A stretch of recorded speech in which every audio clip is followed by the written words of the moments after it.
Hi, it's Olivia, and today I'm going to show you some features that are in Nearpod that really set it apart from other EdTech tools. There are a lot of tools out there on the market, tons of tools every day. I get bombarded with emails with this tool and that tool.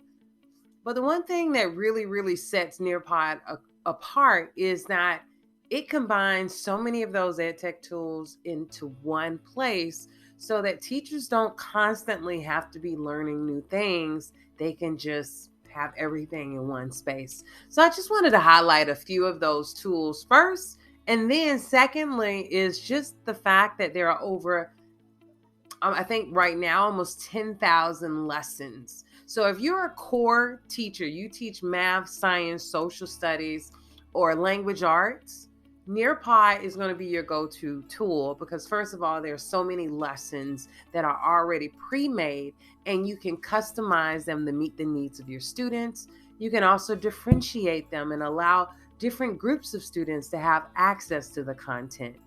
So as we look at the Nearpod Library. And then you can search by videos, you can search by activities, you can even search by publisher, which I really like because some of us have certain publishers that we already use, maybe videos or some of their curriculum. And then we can come here and already have it ready to go.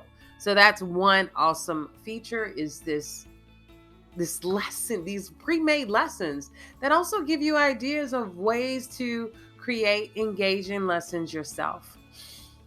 The other thing we want to focus on here is I'm going to go and create a lesson. One of the features too is just the user friendliness of the dashboard. They just really thought about someone who really has no experience using technology could easily come in and start using Nearpod with a few tutorial videos. So this is just a little demo. So this button here to me is the most powerful button in Nearpod. Add content, add activities. When I think of add content, I think about what do I want my students to know? So I'm going to go to content to find things that I want them to know. And then I go to activities. What do I want my students to demonstrate what they know? So you always want to have a combination of both. You want to have a combination of content, so you're giving them things you want them to know, and then the interactive part is the activities. And with the activities, that's where you collect the data from. So again, one of the awesome features that differentiates Nearpod from other EdTech tools is that, first of all, look at this right here. There are almost 14 different types of content that I can insert into my lesson. I can do a slide, I can create a video, and now they just added brain breaks, which is so awesome. Web content, I think we talked about that before, but you can put any link from online and allow it to seamlessly be in your lesson. Vocabulary videos allow you to bring hip hop and music to vocabulary to help students really dive deeper into the content. And then you can also add audio. You can upload PDFs and allow students to easily have them versus uploading it somewhere and them downloading it. Again, everything is in one platform. Now, activities. They've also added some math activities too. So those of you who are math teachers have the opportunity to create a lot of interactive type activities inserted into your lesson. But my favorite feature here is the draw it, because it allows me to be so creative. I can use worksheets. So if you want to use worksheets, you can, and students can complete it, and then you can easily share. You know, one of the powerful features in Nearpod is this collaborative feature, being able to collaborate with other students, meaning they can see each other's work. And then we can have more deeper discussions versus going on a projector and people don't have projectors, the old school projectors anymore, where you put the item on the projector and then you project it up onto the board. So we don't do that. Well, Nearpod offers you the opportunity to do it in the drawing. And then we have the Collaborate board. They've added a few new features here with the Collaborate board where you can give students permissions. I wanna focus on some of these really, really quickly.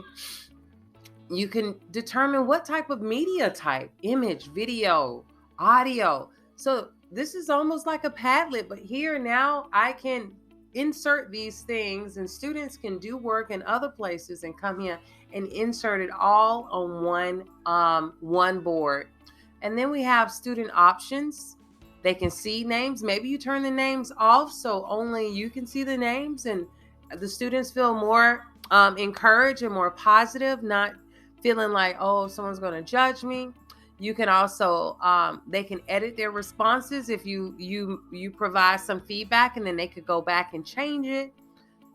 This right here allows you to approve student posts. So if this is your first time using Nearpod, I mean, just so many permissions and so many things to allow a teacher to really customize the learning.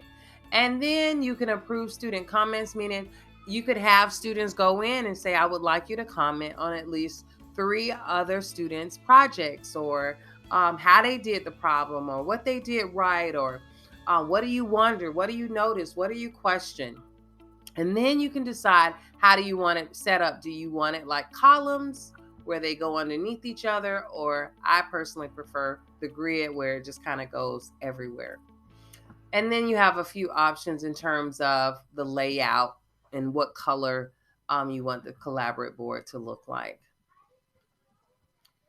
Now, will you lose your changes? Yes, I'm going to lose my changes. Oops. So, my friends, those are just 2 quick ways.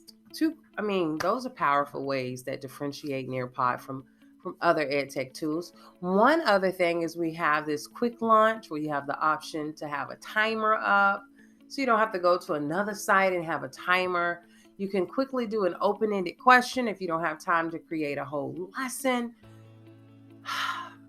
It's really, really the idea is to allow you to have a tool that works for you.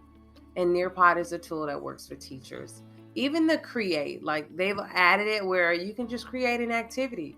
You can just create a video with inserted questions. No longer do you need to do Edpuzzle. It's right here. We have the questions for you all in one place. It's a one-stop shop. And then last but not least, I love the detailed reports. The reports are time-stamped, so you have the opportunity to go back and see every student's work. You can pull it up in an Excel, or you can pull it up as a PDF.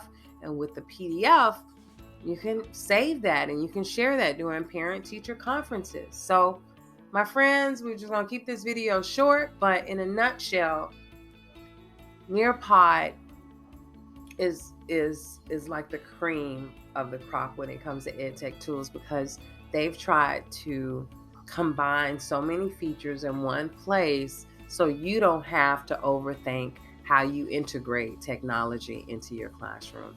Hope this video has been helpful. If you would like to learn more about creating amazing and engaging lessons using Nearpod, please go ahead and check out my website at fearlesseducator.net and click on the online course under Nearpod, and I would love to work with you. Have a great day. Bye-bye.